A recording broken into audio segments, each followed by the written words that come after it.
गर्मियों की सुनहरी दोपहर थी। इटली के नीले समुद्र पर लहरें खेल रही थीं। उस दिन सेलिंग कैंप में आए बच्चों की भीड़ के बीच दो निगाहें पहली बार मिलीं।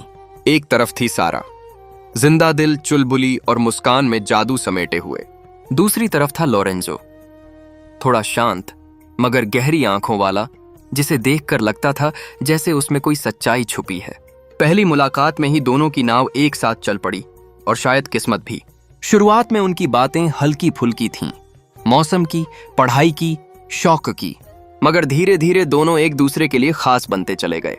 समुद्र किनारे बैठकर लंबी बातें करना, नाव में हवा के झोंकों को पकड़ने की कोशिश करना और एक दूसरे की आंखों में झांक कर सपने बुनना, सब कुछ इतना सहज और मासूम था कि दोनों खुद भी नहीं समझ पाए कब दोस्ती ने प्यार का रूप ले लिया। लोरेंजो को लगता था कि सारा जैसी कोई लड़की उसने पहले कभी नहीं देखी। उसकी हंसी जैसे लहरों की आवाज से मिलकर कोई नया संगीत बना देती थी।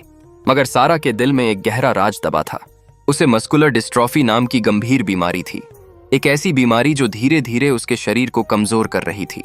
वह चाहती थी कि ये राज छुपा ले, ताकि इस छोटी सी छुट्टी में वह जिंदगी को वैसे जी सके जैसे हमेशा चाहती थी। उसे डर था कि अगर लोरेंजो को सब पता चल गया तो शायद वह दूर चला जाएगा, लेकिन प्यार को ज्यादा दिन छुपाया नहीं जा सकता। सारा की हालत बिगड़ने लगी, कभी पैरों में कमजोरी, कभी हाथों में कंपन। लोरेंजो की नजरों से कुछ भी बच नहीं सकता था। एक दिन उसने सारा से पूछ ही लिया, तुम मुझसे कुछ छुपा रही हो ना? मई उस पल सारा टूट गई, उसकी आंखों से आंसू बह निकले। कांपती आवाज में उसने कहा, हाँ, मैं बीमार हूं और शायद ज्यादा दिन नहीं जी पाऊंगी। यह सुनकर लोरेंजो का दिल फट गया। पहले तो उसे गुस्सा आया कि उसने इतनी बड़ी बात छुपाई, मगर गुस्से से ज्यादा दर्द इस बात का था कि उसकी प्यारी सारा तकलीफ में है। कुछ दिन वह खुद भी उलझन में रहा, मगर जब दिल ने कहा कि असली प्यार वही है जो हर हाल में साथ निभाए, तब उसने ठान लिया कि वह सारा का हाथ आखिरी सांस तक थामेगा। इसके बाद उनका रिश्ता और गहरा हो गया। दोनों ने हर पल को जीने की ठान ली। सूरज ढलते वक्त नाव पर बैठकर गीत गाना, बारिश में भीगते हुए हंसना, रेत पर अपने नाम लिखकर दिल बनाना। उनकी गर्मियां किसी सपने जैसी लगती थीं। बीमारी भले ही सारा के शरीर को तोड़ रही थी, मगर लोरेंजो का साथ उसे जीने की वजह देता था। जैसे जैसे समय गुजरता गया, सारा और कमजोर होती गई। कई बार वह बिस्तर से उठ भी नहीं पाती थी, मगर जब लोरेंजो उसका हाथ पकड़कर कहता, मैं हूं तुम्हारे साथ, तुम्हें डरने की जरूरत नहीं, तो उसके चेहरे पर फिर वही मासूम मुस्कान लौट आती। गर्मियों का वो कैंप आखिरकार खत्म होने लगा। बाकी बच्चे अपने अपने घर लौट गए, मगर सारा और लोरेंजो की कहानी वहीं खत्म नहीं हुई।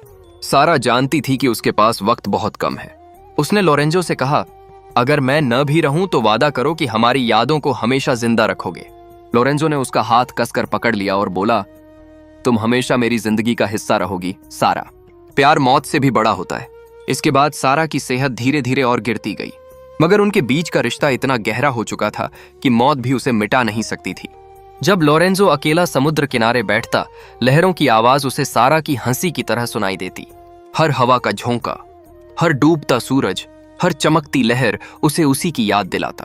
सारा भले ही इस दुनिया से चली गई, मगर लोरेंजो की जिंदगी में उसका प्यार हमेशा जिंदा रहा। वो मान चुका था कि सच्चा प्यार सिर्फ साथ बिताए वक्त से नहीं मापा जाता, बल्कि उस एहसास से मापा जाता है जो मौत के बाद भी जिंदा रहता है।